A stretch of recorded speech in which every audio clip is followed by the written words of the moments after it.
Okay, just waiting for the streaming to kick in. Apologies if it's already streaming. All right. Just going to check that out. Make sure we're live and then we'll get started into Ninja.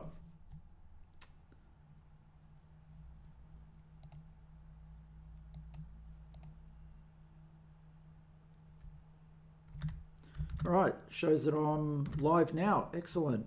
All right, so what we're going to be looking at today, guys, is Ninja. So video number 3 for this series on Flesh and Blood, helping new players understand the game and maybe players that haven't actually played a class of character to see what cards are specific to that character. All right, I'll just get started instead of being tongue-tied. Now, Ninja is my favorite class, and that's why I thought I'd tackle it first. I love this character class. With all the others that have come on that I really want to play, it's Ninja that I just stick to. Now, important thing with these videos, look, we're not going to get into meta plays. We're just going to be talking about the feel of the character with the cards that are available to them. This game, like some people are looking for some gameplay videos, and that's something that we'll produce at a later stage. You have to understand that at the top level, this game is very secretive, where one card in your deck can mean the difference between winning a tournament and not winning a tournament. It gets to that level with this game.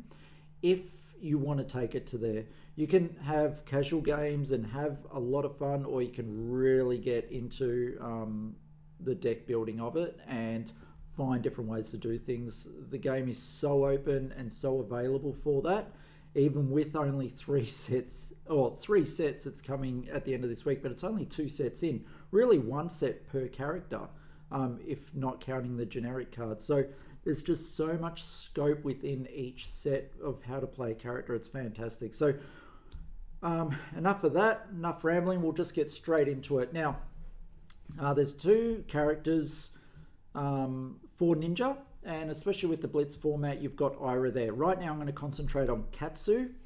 Now, Katsu has 4 hand size and 40 life. You can play a young Katsu for 20 life, especially when you're starting to learn the game. Possibly the same thing. Both characters do exactly the same thing. It's just that the life is a little less. Okay, just going to make sure that my mic's working. Yep, okay.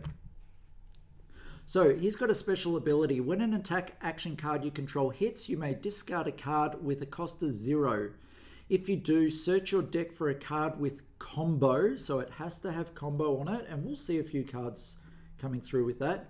Banish it face up, then shuffle your deck. You may play it this turn. All right.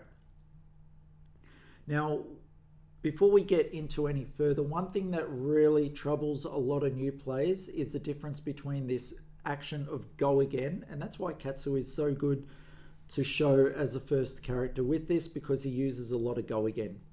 There is a difference between your action point and the ability of go again.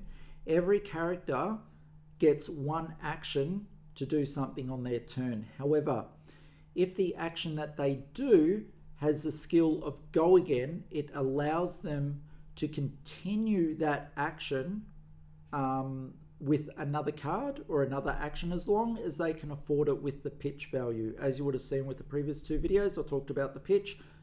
Pitching a card with how many circles, giving you that much energy or mana, or however you want to call it, in order to play certain cards of various costs. Katsu's quite unique in that he has so many 0 cost cards. So we're going to look at those cards. He also is quite unique that with the beginning characters, he was the only character to have 2 weapons, 2 one-handed weapons. If you see the cursor, it has 1H.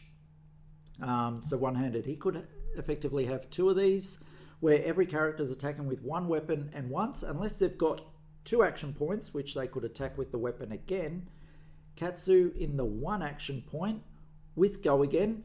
Based on this, if you have a card in your pitch zone with a cost of 0, Harmonized Kadashi gains go again. He could actually attack with the second Kadashi as well. All right. So that's what makes Katsu very special. He can throw out cards at a 0 cost and go look for another card with combo. He really wants to get those combos and makes full use of that combo, that combat chain. And his Kadashis really help with that. Pinging the enemy only does 1 damage, which you might not think a lot, but over 2 Kadashis over, let's say, 12 turns, that's 24 damage if you're not blocking them. That's a lot when you've only got 40, leaving you with 16, and then all his other attacks. So let's go into, rather than going more into his equipment, we're going to go into, there's 3 styles that Ninja came out with, and we're going to go through that. The first one begins with Surging Strike. I'm going to get a piece of paper and a pen for this because I want to also keep up with the math to help you understand each and why they're so different. All right, Surging Strike has a cost of 2. It comes in red, yellow, and blue, and most of these do, the beginning ones. Does 5 damage, and you can use it as a block card for 2 if you really wish. Now the yellow is same cost, 2 cost, but only 4 damage, and then the blue is only doing 3 damage for the 2 cost. For an average sake, we're just going to say that this card averages about 4 damage each time you play it. You're going to have 3 of each card of all 3 colors, so 9 Surging Strikes in your deck if you were to play this particular Surging Strike chain, okay? Or pretty much what it's called is the Lord of Wind chain.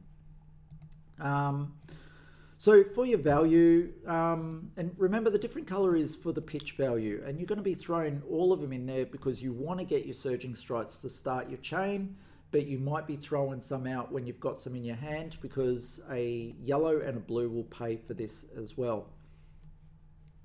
All right, so 4 damage for 2. It's got go again, so in the same action point, then we're looking to play the next card, which is you're also going to have 9 of this card in, is Whelming Gust Wave. All right. Now, Whelming Gust Wave is 0 cost up the top. Fantastic. Doing 3 damage, but if Surging Strike was the last attack this combo chain, Whelming Gust Wave gains +1, go again, and if it hits, draw a card.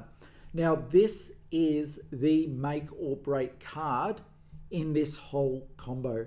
When you're playing Ninja and you're sitting there with 4 cards in hand, you've pitched 1, you've played Surging Strike, you've got 2 cards left, hoping that one of these cards is the last of the 2. When this one hits the table, you've only got 1 card in hand. You are really hoping this hits. So you really need to make use of what's in hand, hoping it's an attack reaction, and what's in your arsenal, okay? So on an average, let's just say going with the yellow again, you're paying 0 and you're getting 2 damage +1 being 3, okay? And it has go again, which means the chain is continuing regardless of whether they block this or not. The fact that they're going to block it is because they don't want you having a card. So we're going to just put down 2. Oh, no, we'll put down 3 damage for this one because you're really playing it for that +1 and the go again. All right. So at this point, you've spent 2 energy and you're coming out with 7 damage, potential damage, okay? This card then leads into Mugenshi Release. This is a 1 only card, which you can have 3 copies of. So you've only got 3 in your whole deck. When you see it early in game, most likely you're using it for its pitch value of 2 to play other cards, even building up your discard pile with Surging Strikes and Whelming Gust Waves, okay? But middle game, when you've got enough Surging Strikes and Whelming Gust Waves, you're most likely playing this card. You don't want to play it too early unless you're looking for some early damage. It's a fantastic card. You're paying 1, you're getting 4 damage. 5 if you've played it right after Whelming Gust Wave. Okay, so I'm going to give that a 4.5 damage. Just due to the fact that most times you'll be playing it after Whelming Gust Wave. It is a fantastic card by itself. It also has a defense of 3 by itself. This overall is a fantastic card. The only thing it doesn't work well with is if you're pitching it and you are attacking with your Kadashis, because it does have a cost of 1. And remember, with Kadashis, if I go back to them, it only gets go again if you have a card in your pitch zone, whether that be 1, 2, 3. As long as there is just one card in there with a cost of 0, you get go again with the Kadashis. So you don't really want to be making the mistake, which I've made many times, of throwing out the Magenchi release to put it back in your deck, because when you pitch something, it goes down to the bottom of the deck and you'll see it later in game. Only to attack with your Kadashi and realize you don't have go again. Oh, it happens more than you would like. All right, what's the important thing about this? First thing, it's a Katsu specialization, okay? So you can't play this with Ira, and it's only available with Katsu, the Wanderer, all right? So very much the Lord of Wind is Katsu's speciality. Now, you may only have Magenchi release in your deck if your hero is Katsu. It says it right on the card, and combo. Now, that's the other thing that I didn't say. So you would have noticed Surging Strike is just go again, doesn't have combo. But if you were to hit with that and you don't have Whelming Gust Wave in your hand, you can throw out another 0 card. Let's just say this, for example. Imagine you had a Fluster Fist in your hand. You can throw that out, being a 0 cost. You can look through your deck, put one of these in your banish zone face up, and then you may play it in the turn. That's the way Katsu rolls. He's pretty good at doing his Lord of Wind ability and getting the cards he needs. Remember, when that hits, you get to draw another card, just another random top card. Very good chance it's something that you're going to be wanting to use. Many times I've drawn into a Magenchi release. If Whelming Gust Wave was the last attack this combo chain, Magenchi release gains +1, go again, and if this hits, search your deck for any number of cards named Lord of Wind, reveal them, put them in your hand, then shuffle your deck. All right, so this is where it really takes off, and if the opponent hasn't blocked correctly and they haven't saved up for this card, you see a real worried look on their face, especially if they've seen your Lord of Winds in hand and you've been pitching them for energy and they've gone to the bottom of your deck, or they haven't seen Lord of Winds at all. They're worried, okay? So they'll be doing everything to block this card. It's doing, like I said, 4.5 after the Whelming Gust Wave. It's doing 5 damage. It's going to take 2 cards to block this. So if they haven't blocked previously, they've got the cards. If they have blocked some previously, maybe they wanted to block the Whelming Gust Wave because it was giving you another card.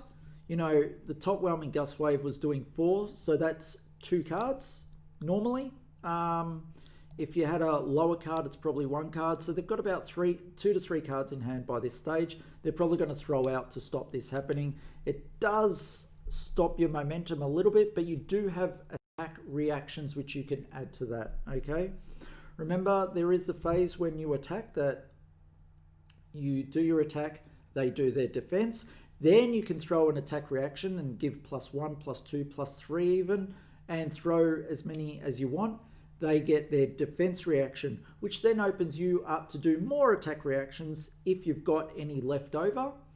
Maybe equipment or something that will help you, and then they can do defense reactions. It's when both pass that it continues along. So if you can manage to get this off, you go find your Lord of Winds, and Lord of Wind, you would play it. Katsu specialization once again. If Magenchi release was the last attack this combo chain, you may pay X resource points as an additional cost to play Lord of Wind. Now remember, if you have picked up this Lord of Wind, which costs 0, and you've done it after Magenchi release, you may have another Lord of Wind or 2 other Lord of Winds in hand. Now, if you look at their pitch value, they're 3s. So if you've got 1 extra or 2 extra, you're throwing out an extra 3 or 6. You're pitching out another 3 to 6 extra energy or mana. So remember, or resource points. They've called it resource points. X resource points is an additional cost to play. Lord of Wind, if you do, shuffle X target cards. So how many you paid, either 3 or 6, or any other cards in your hand that you choose to throw out for resource points. If you do, shuffle X target cards, name Surging Strike, Whelming Gust Rave, and or Megenchi Release from your graveyard into your deck. And then the Lord of Wind gains plus X to its attack. So it's coming across for 2 damage. Potentially it could have another 6 damage for 8, plus any attack reactions that you might want to give it. It's a fantastic way to end that whole chain. You can see how great it is. You start with the Surging Strike, hit him with the Whelming Gust Wave with the chance to draw a card, hitting him with the Megenchi Release with the chance of picking up to 3 Lord of Winds, and then playing the Lord of Wind, and then throwing 3 to 6 of these cards back in your deck for a mid to late game push, where they've spent a lot of their cards wondering how to get their cards back into their deck, and you've just done this. It's fantastic. So yeah, all right, let's get onto a second chain, which is not his speciality, and we're going with now it ends with Pounding Gale. We're just going to call this the Pounding Gale chain. Okay, starts with a head jab for 0. So effectively, the previous chain cost you 3, and you got a total of, and we're going to call Lord of Wind, we'll say 3, 5, another 5. So that's about 17 damage. And that was a total of 3 cost, okay? Now, head jab. A great little card for the whole fact that it's a 0 cost and it gives go again, okay? So you don't have that issue where you had to pay 2 in order to start the chain. You can just throw this out. It's got go again. It's doing on average 2 damage. Remember, we're taking the yellow ones. Even the 1 damage, it's annoying, but it gives go again. This is such a great card because for 0, you've got go again, which then, if you want, you can go straight into the Surging Strike, which in itself is go again, and you continue the chains from there. Depending on which chain you want to use, a lot of players, normally you'll just throw in 2 chains, even 3 chains, so you can jump between them, especially with the beginning card. This one's so good because it costs 0. On average, it's doing 2 damage, we said. All right, and leads into the next card, which you've got 2 card options. So the first one we'll tackle is Flusterfist. As you can see with Head Jab, there's 3 different cards, 3 different colors. Same with Flusterfist. We're going to go with the yellow, which is doing 3 damage, again for 0 cost. So I've got 5 damage for 0 cost. You know, fantastic. By this stage in the chain, the other one was 2 cost for 7 damage, but these are free. Like, you can't underestimate this. Now, if I open this, oh no, open the center. Sorry, my bad. All right, let's jump to open the center. My bad on that one. So we'll jump to this. It is a 2 cost. My bad. All right, so 2 costs. It is doing a whopping 4 damage, 5 if it was on. So I'm going to say it's doing 4.5. You're doing 6.5 damage at this point. Because if Head Jab was the last attack this combo chain, open the center gains +1, go again, and dominate. All right, so dominate means they can only defend with 1 card from hand. All right, so they need to use their arsenal. They might need to use equipment to go against this. So already you're coming out with some big damage, hitting them hard, and yeah. So that's 2 costs, which leads into 2 other cards, and this is where I lost my place just before. Yeah, so you can move into Flusterfists, which in itself has 3 cards. So this chain has the most amount of cards to utilize. You've got 9 cards here, 3 different colors, 3 of each card, so 9, 18, 27 cards so far just for the one chain. Fantastic, fantastic value. So get into Flusterfist. If Open the Center was the last attack for this combo chain, Flusterfist gains +1 for each attack that has hit this combo chain. We're going to average that as 1, okay? So we're going with 4 damage on average. It's a 0 cost, fantastic way to end that chain if you wanted to end it there. So for 2 costs, you're sitting at 10.5 damage. With the potential for more, okay? There is the other option that after doing Open the Center, you can play Pounding Gale.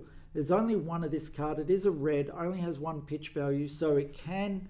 You do want to be using this card for the full effect. Now, if Open the Center was the last attack this combo chain, Pounding Gales, if Pounding Gale would deal damage to a hero, instead it deals double that much damage.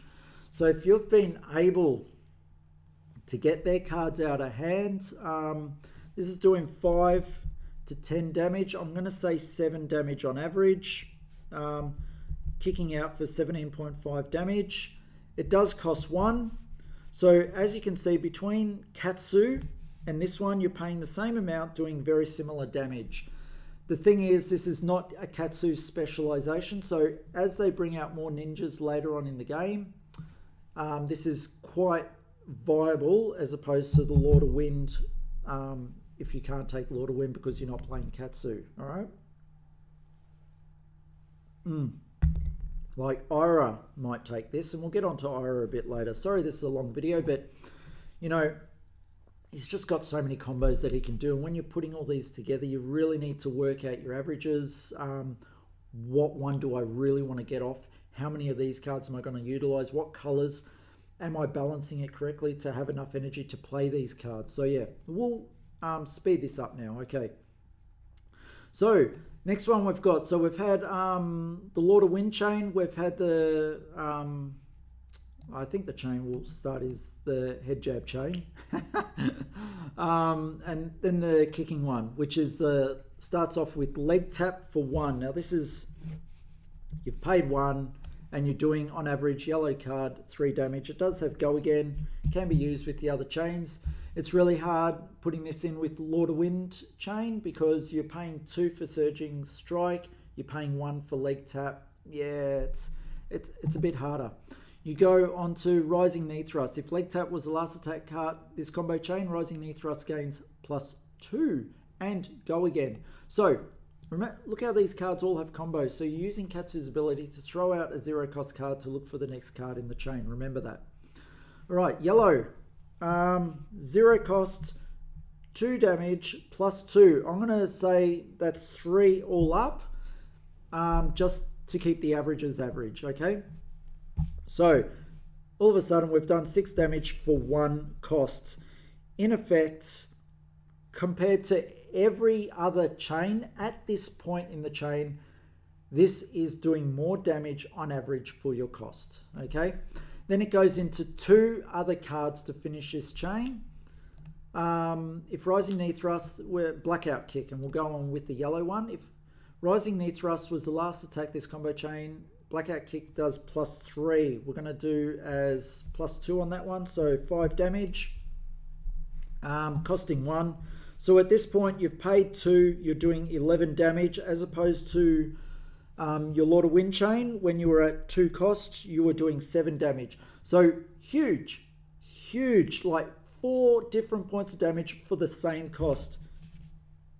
With the head jab chain, at this point you were doing 6.5 damage. So this is massive. This is why people put this chain in, especially with the Lord of Wind. They'll throw this in, and they've got that real nice balance between annoying drawing card combo as opposed to here, take a kick and it's going to hurt, yeah? If you didn't want to end out with the Blackout Kick, you go to the Hurricane technique. It's only 1 of, so there was 3, 3, and 3 of this one. 9, 18, 27, bringing you to this one, 30. So as you can see, it's really hard to put all the cards in if you're doing a head jab and the leg tap, but you will balance them out and see which one that you want most. Now, if rising knee thrust was the last attack this combo chain, hurricane technique gains +1, so we'll say 4.5, just for the hell of it. Go again, and if hurricane technique hits, put it in your hand. So they're throwing out 2 cards for this. A lot of the time, people have just taken this. You get to put it back in your hand. If you want, play it again. It does cost 1.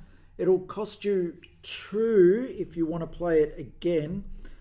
So, and if you do play it again, you don't get the +1 and go again, because the last attack that you played was hurricane technique. To play hurricane technique again, the rising knee thrust was 2 back. Even though you bring it back in your hand, it sits in the chain. It doesn't matter. Yeah. All right. So if you were to play it again, we'll say it's another 4 damage. So in effect, for 3 costs, this is giving you 15.5, where everything else came in at about 17 later on, 17 damage. But if you were to play this again, it becomes 19.5 to 20 points of damage. So it is the higher bang for your buck early on, and that's why it makes sense that you would put in some leg taps, maybe a knee thrust and a blackout kick, because it's just so crazy, like for the 2 costs doing that amount of damage. All right, so we've covered those attacks.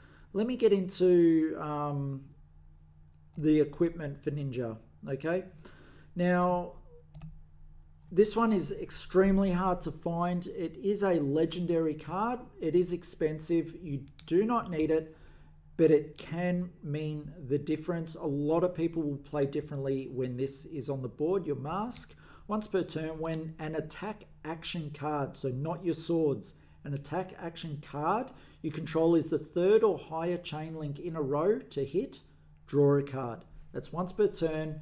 You want to get, so a good tactic is to throw out a 3-cost card, attack with a Kadachi, attack with a Kadachi, throw down a card. Now this is an attack action card. You might even throw down an Enlightened Strike, doing a huge amount of damage, 7 damage for them to stop. You know what, if it hits, you get to draw a card. Maybe throw out some more energy for a Whelming Gust Wave into... Surging Strike into a Whelming Gust Wave, another card, playing to against your release, drawing potentially up to 3 more Lord of Winds, throwing it all back in your deck. Man, that's just too much damage for people to deal with. Usually the game is lost at that point, and they're just so demoralized. So, yeah, it can mean the difference. Mask of Momentum, brilliantly named because it really keeps your momentum going if you get that 3rd hit off.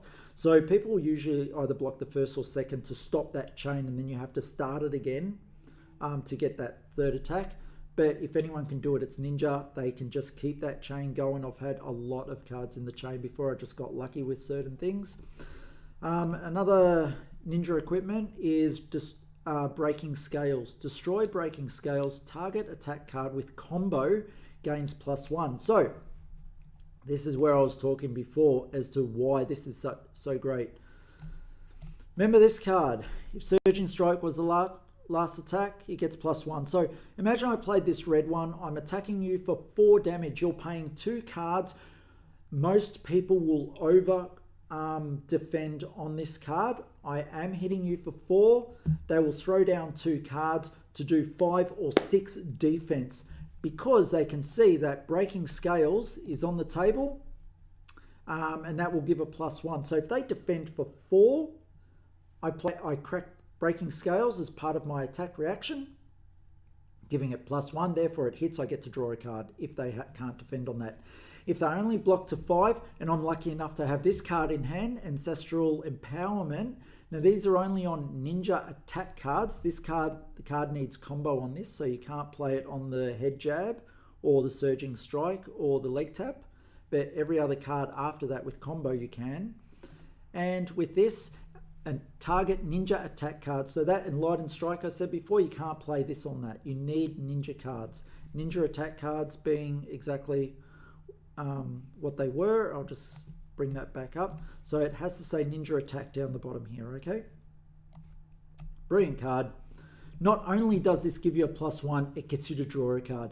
As you can see, ninja can be a real headache for the opponent. Like just when they think they've blocked them out, they're playing these extra cards, they're drawing more cards, they're getting their hits through. Even though if it's 1, it means drawing another card to continue that chain. And that 1, 2, 5, 7, oh man, it's just unending. It's fantastic. What other cards do we have for ninja specifically? Normally you'd play different things, like I like playing a cross strap with ninja, but they're generic cards, so we'll get into generic on another video. This is another ninja card, Ninja Defense. Now remember I talked about you've got your attack, they've got a defense. Then they can do an attack reaction. I can no longer play normal action cards to defend after my defense step. Okay, so remember with a normal action card or an attack card, it's got a defensive value here that I can use in defense and throw it out. After I've chosen to defend and I've passed and they've gone to attack reactions, I can only play what are called defense reactions. And if they've got a cost up here as a defense reaction, I need to pay it. As you can see, this card for ninja is 0. Fantastic. I can use Katsu's ability to throw it out to find a combo card, or I can keep it for a defense. Now, if the next card you defend with this turn is a card with combo, it gains +2. And all the cards do this. They do defend for different amounts, 4, 3, and 2, but their pitch values are all different, obviously. So this card means that, yes, I've hit the defense reaction stage, so it's any future attacks that come across in case they've got to go again or an extra action point which they're going to come and hit you again. You might want to defend with a combo, a card with combo on it. Let's just say this one, it says combo, and that would get +2 being 5. Okay, awesome. So that's really the cards for ninja. I think I'll use another video to show the IRA cards, but that's it for today. Hope you enjoyed the video, and yeah, stay tuned for any future ones as we do the whole series on Flesh and Blood.